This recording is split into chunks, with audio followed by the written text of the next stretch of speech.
Today we're going to talk about customer segments. Who are you building your value proposition for? What jobs do they want to get done? What pains do they want to solve and what gains do they want to see?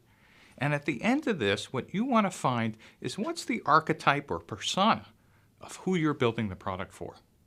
Now, last time we talked about value propositions, but today we're going to focus on customer segments.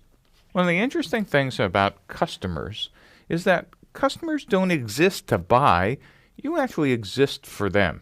And especially if you're a technology startup, that's really hard because you always think it's about your product. And it's hard to remember that it's actually about the people on the other side who are going to buy. And so one of the things you really need to understand is who are they and why are they going to buy from you?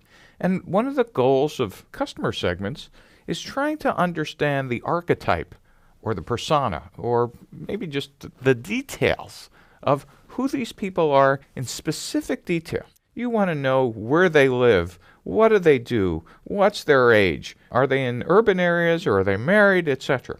And why do you want to know that? Because it will help you figure out how to not try to boil the ocean by trying to get everybody in the world to buy your product, but figuring out who specifically is interested and why makes it incredibly easy to sell and have them want your product when you understand who they are and what their motivations are. So that's why we spend all this time talking about customers and customer segments.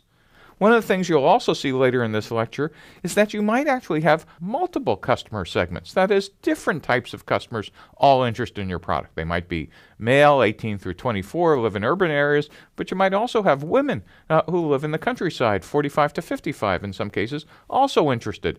And the types of marketing or demand creation you'll do to attract each segment will be different. But if you didn't know who they were, you'd be creating the same type of marketing and, in fact, probably not reaching any of them. So let's take a look at this in more detail.